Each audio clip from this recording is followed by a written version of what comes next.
Hello everyone my dear students. बच्चों, हम लोगों ने अपने चैप्टर 1 को कंप्लीट कर लिया था जिसका नेम था बिंदियाज विक्ट्री। ओके, एंड उससे रिलेटेड हमने क्वेश्चन आंसर्स भी कंप्लीट कर लिए थे।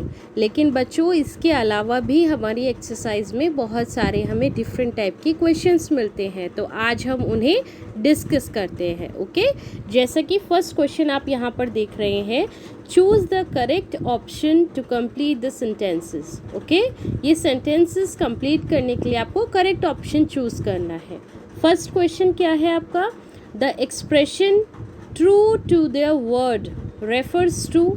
ये जो सेंटेंस बच्चों आप देख रहे हैं, इसमें आपने एक इन्वर्टेड कॉमा में लाइन देखी है, ट्रू टू देयर वर्ड। इसका मतलब क्या होता है? इसका मतलब होता है समवन हु कीप्स हिज और हर प्रॉमिस। जब कोई अपने प्रॉमिस को रखता है, उसे पूरा करता है, तो उसे हम कहते हैं true to their word. Okay, so आप सी ऑप्शन पर टिक कर देंगे। नेक्स्ट क्वेश्चन हम क्या देखते हैं बच्चों? The expression eyes nearly popped out of his head means, यानी कि उसकी आंखें ऑलमोस्ट उसके सिर से बाहर ही आ चुकी थी। तो इस एक्सप्रेशन का क्या मतलब होता है? To show great surprise. जब हम एकदम से शॉक हो जाते हैं, सरप्राइज हो जाते हैं बहुत ज़्यादा किसी चीज़ को लेके, तो हम कहते हैं eyes nearly popped out of his head. Okay, so बच्चों, बेसिकली दो क्वेश्चंस हमने यहाँ पर डिस्कस कर लिए हैं। आप इसे अपने नोटबुक में नोट करेंगे। ओके, एंड नेक्स्ट थिंग कि आप लोगों ने ये क्वेश्चन आंसर्स तो कर ही लिए होंगे। हमने रेफरेंस टू कॉन्टेक्स्ट भी यहाँ पर डिस्कस कर लिया था। अब बच्चों, एक छोटा सा पार्ट हम यहाँ देखते हैं, using grammar.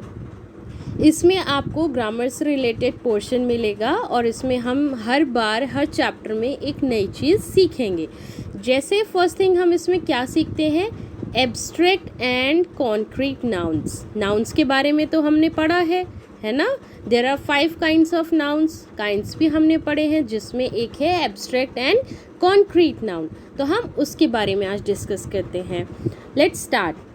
Nouns can be classified into 2 broad categories. Nouns क्या है? 2 broad categories में define किए जा सकते हैं। Number 1 is abstract and concrete. Abstract noun क्या होते हैं बच्चों? Abstract nouns consist of names of ideas, feelings and qualities. जो हमारे आइडियाज़ होते हैं, जो हमारी फीलिंग्स होती हैं, जो हमारी क्वालिटीज़ होती हैं, इन सब चीज़ों को हम क्या कहते हैं? एब्स्ट्रैक्ट नाउन कहते हैं, है ना?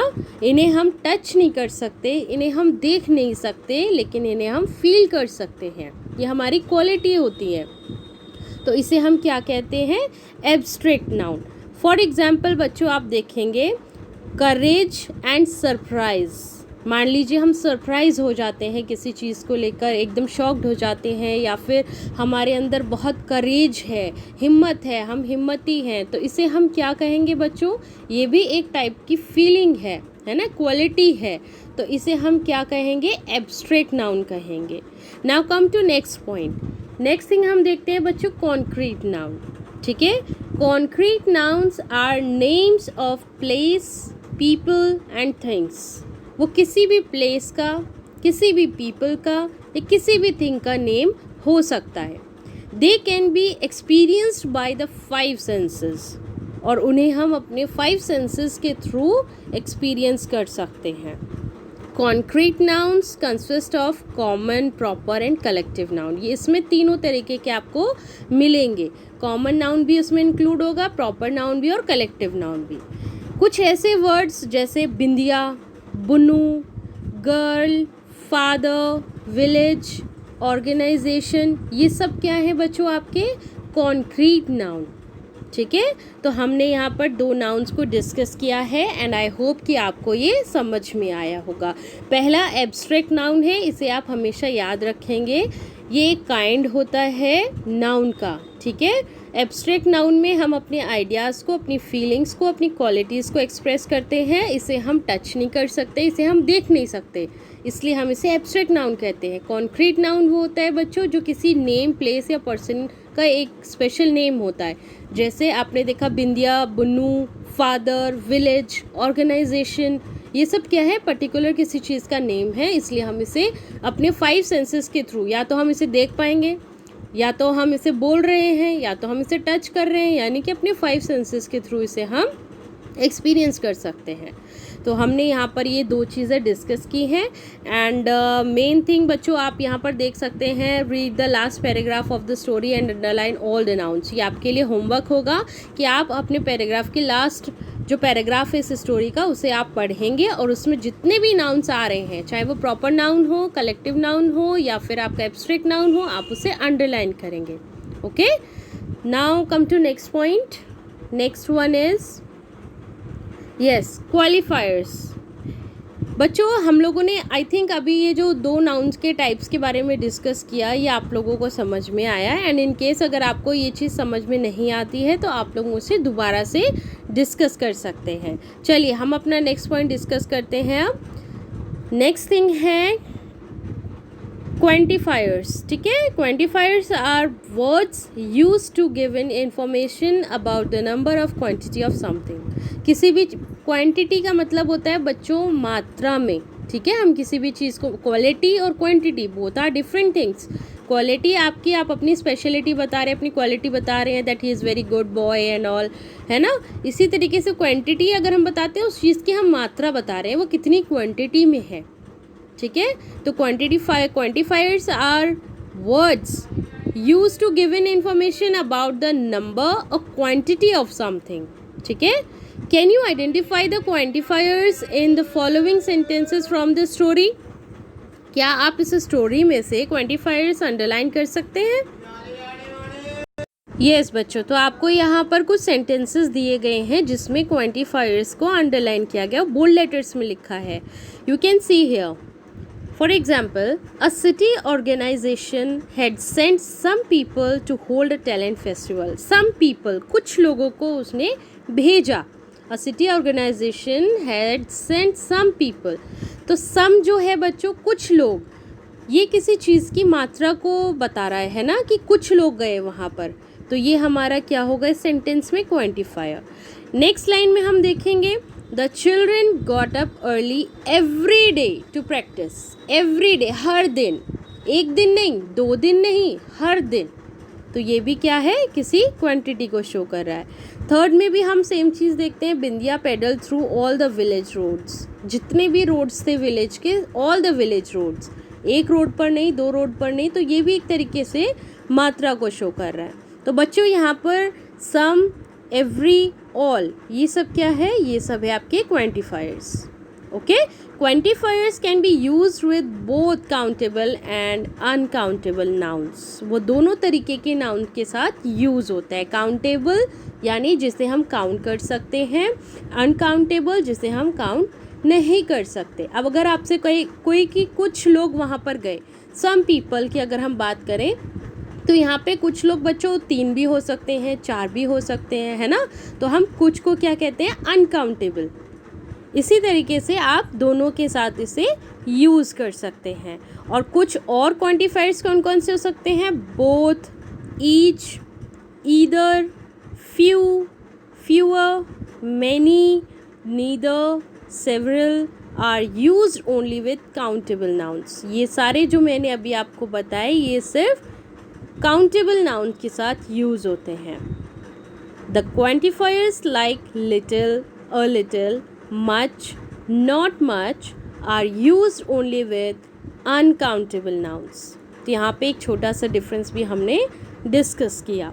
ठीक है, क्वांटिफायर्स क्या मेन थिंग हमने सीखी, जो किसी भी चीज़ की मात्रा को शो करता है, और वो काउंटेबल नाउन भी हो सकता है और अनकाउंटेबल नाउन भी हो सकता है। Okay, so now come to next page class. Yes, third point, और यहाँ पर बच्चों एक बताया गया है that quantifiers are all, any, enough, every, less, a lot, lots of, more, most. ये सब चीज़ें बच्चों आपके दोनों के साथ यूज़ हो सकती हैं। ठीक है, काउंटेबल के साथ भी एंड अनकाउंटेबल नाउन के साथ भी। चलिए, now come to next part. Next part में बच्चों कुछ फिलिप्स आपको दिए गए हैं एंड ऑप्शंस भी हैं साथ में, आपको इसमें फिल करने हैं. Choose appropriate quantifiers from the box to complete the sentences. Okay, so first sentence क्या है? How dash children in your class are fluent in a third language. How dash children in your class are fluent in a third language. इसमें क्या आएगा बच्चों? How many children in your class. It means कि first में हम क्या fill करेंगे? Many. Next, Rimi doesn't have dash patience and she finds jigsaw puzzles boring. Rimi doesn't have dash patience. Rimi के पास ज़्यादा पेशेंस नहीं है, इसलिए वो जिग्सॉ पजल्स जो है उसको देख करके वो कुछ ही देर में बोर हो जाती है ना. तो हम इसमें क्या लिख सकते हैं? Rimi doesn't have much patience. Next, do we need any चीज़? No we have dash. Do we need any चीज़? No we have enough. बहुत है हमारे पास, है ना. We don't need it. Next, when you boil pasta you should put dash salt in the water. जब आप पास्ता बॉईल करते हैं तो आपको क्या करना चाहिए? वाटर में थोड़ा सॉल्ट डालना चाहिए, थोड़ा सॉल्ट डालना चाहिए. तो हम इसे क्या लिखेंगे? when you boil pasta you should put some salt in the water.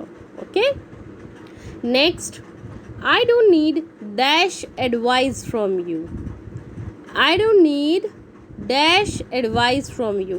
मुझे तुमसे कोई एडवाइस नहीं चाहिए, कोई एडवाइस नहीं चाहिए. It means I don't need any advice, है ना. I don't need any advice from you. Last में क्या है बच्चों? लास्ट सेंटेंस हम देखते हैं. You have been to Goa. You have been to Goa dash times recently. तुम कई बार गोवा जा चुके हो जल्दी में, है ना. You have been to Goa dash times recently, twice this year and 3 times last year. अक्सर जाते ही रहते हैं इसका मतलब, है ना. तो हम यहाँ पर क्या कहेंगे? several times.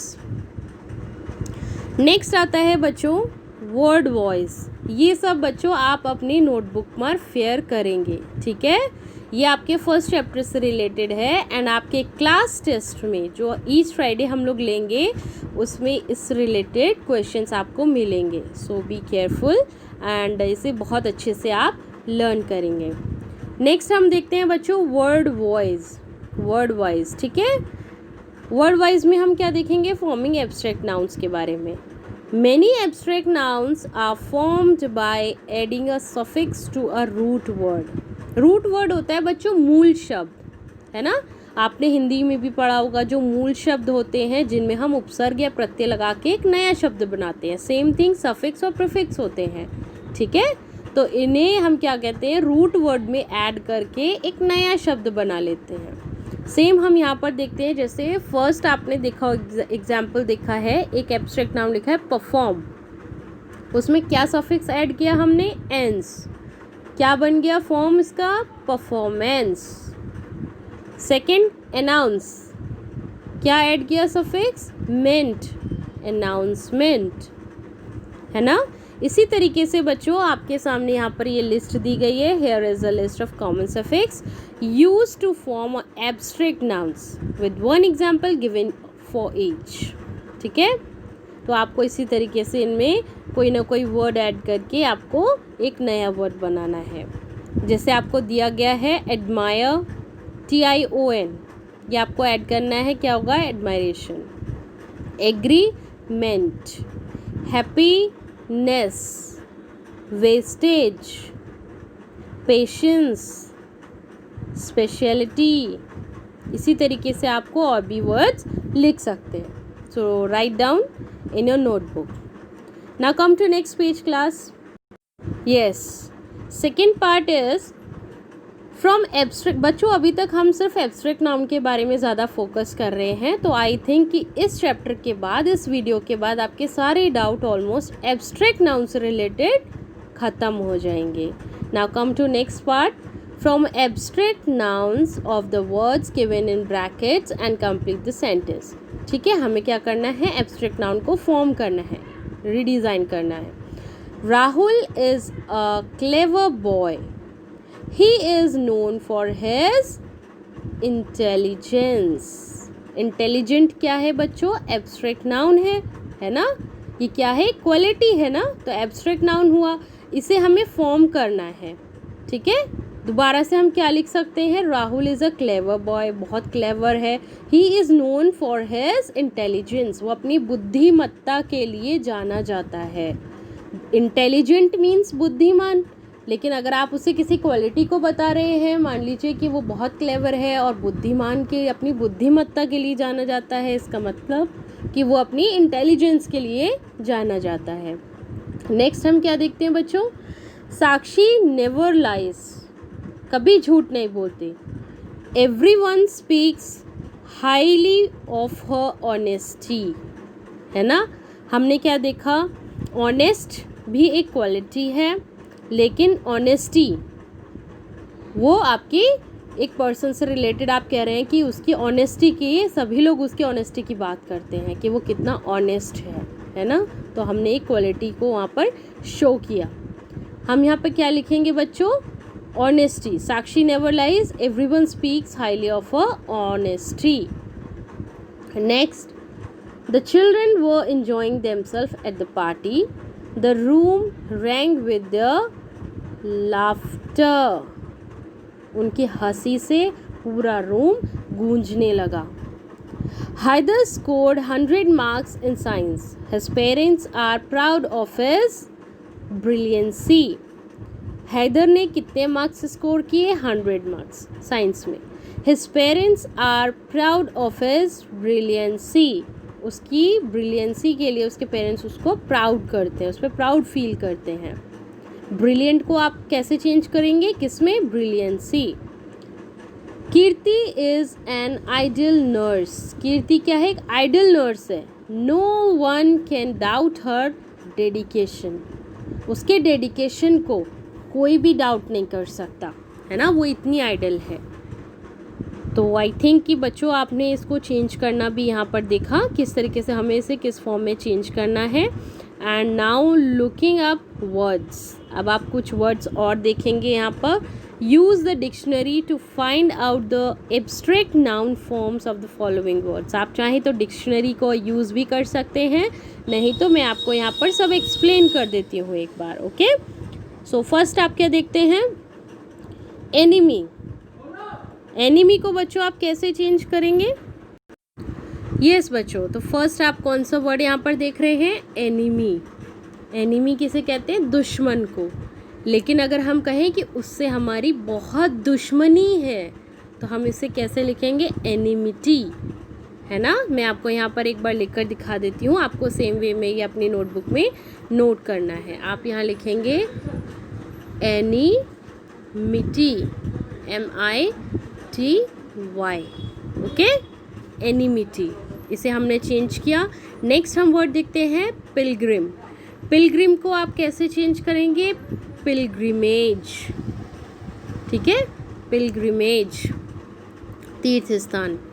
नेक्स्ट है आपका पुअर। पुअर मतलब गरीब, और गरीब की जगह अगर हम कहें गरीबी, तो हम इसे लिखेंगे पॉवर्टी। पुअर से क्या बनाएंगे हम, पॉवर्टी, ठीक है, ये हमारा एक एब्स्ट्रैक्ट नाउन हो गया। नेक्स्ट हम चलते हैं बच्चों, नेक्स्ट वर्ड कौन सा है, जेलस। जेलस को हम क्या लिखेंगे, जेलसी, ओके। एंड लास्ट आप देखेंगे जेलसी के बाद आपको यहाँ मिलेगा स्पीक, तो इसे हम लिखेंगे speaking. Now this words are also complete. Now come to next. Let's listen. Listen carefully to some sentences. One word from each sentence is given below. ठीक है? Think of a suitable word to replace the gender specific words without changing the meaning of sentences. अब आपको क्या करना है, एक word दिया गया है, इस वर्ड का जेंडर आपको चेंज नहीं, आपको क्या करना है, सुटेबल वर्ड ढूंढना है, रिप्लेस करना है, ठीक है, रिप्लेस करना है इसको, और इससे इसका मीनिंग भी नहीं बदलना चाहिए। ठीक है। जो आपको यहाँ पर वर्ड्स दिए गए हैं, जिससे मान लीजिए एक्ट्रेस है, तो एक्ट्रेस के लिए हम और क्या यूज़ कर सकते हैं ऐसा वर्ड जिससे उसका मतलब भी ना चेंज हो और हमें एक दूसरा उसका ऑप्शन मिल जाए। तो हम इस तरीके के वर्ड्स यहाँ पर डिस्कस कर रहे हैं, gender specific words without changing the meaning of sentences. Okay, तो पहला आपको बच्चों यहाँ पर शो किया गया है, पहला है चेयरमैन। चेयरमैन को हम और क्या कहते हैं? चेयरपर्सन। ठीक है। सेकंड आपने देखा बच्चों यहाँ एक्ट्रेस लिखा है। एक्ट्रेस को हम क्या कहते हैं जिससे उसका मीनिंग भी चेंज ना हो और हमें एक और वर्ड मिले? एक्ट्रेस को कहते हैं हम फीमेल एक्टर। फीमेल एक्टर जो होते हैं उन्हीं को एक्ट्रेस कहते हैं ना, तो मीनिंग तो सेम ही हो गया। इसी तरीके से आपको थर्ड पॉइंट बताना है, फायरमैन। फायरमैन को हम क्या लिखेंगे बच्चों? एक और अल्टरनेट क्या हो सकता है इसका? यस, फायरमैन को हम लिख सकते हैं फायर फाइटर। फोर्थ वन में आप क्या देखेंगे बच्चों? क्या लिखा है? वेट्रेस। वेट्रेस को हम क्या लिखेंगे? वेट्रेस को लिख सकते हैं फीमेल वेटर। आपने देखा होगा रेस्टोरेंट वगैरह में आप जाते होंगे तो वहाँ पर कुछ वेटर्स होते हैं जो आपको सर्व करते हैं, तो यही काम अगर फीमेल वेटर करे तो उसे हम वेट्रेस कहते हैं। Next, postman. पोस्टमैन क्या होता है? जो आपके मेल्स कैरियर करता है, तो इसको हम लिख सकते हैं mail carrier. Mail carrier, mail MAIL, जो आपके ईमेल, जैसे आप ईमेल लिखते हैं, लेटर्स लिखते हैं, ये आपके मेल्स होते हैं, तो मेल कैरियर जो आपके मेल को यहाँ से वहाँ पहुँचाते हैं। Last, foreman. फोरमैन को हम क्या कह सकते हैं? लीडर। कोई लीडर जो होता है किसी भी ग्रुप का, किसी भी ऑर्गेनाइजेशन का, आप कह सकते हैं वो क्या होता है? एक फोरमैन कहलाता है। सो बेसिकली बच्चों आपका ये चैप्टर अब पूरी तरह फिनिश हो चुका है। आपको ग्रामर पोर्शन यहाँ पर मैंने जो डिस्कस किया है abstract nouns related, I think वो क्लियर हो गया है। And next we will discuss next poem. Okay, so ये सारा वर्क बच्चों आप लोग अपनी नोटबुक में कंप्लीट करेंगे एंड बुक में भी फिल करेंगे। ठीक है, thank you so much class.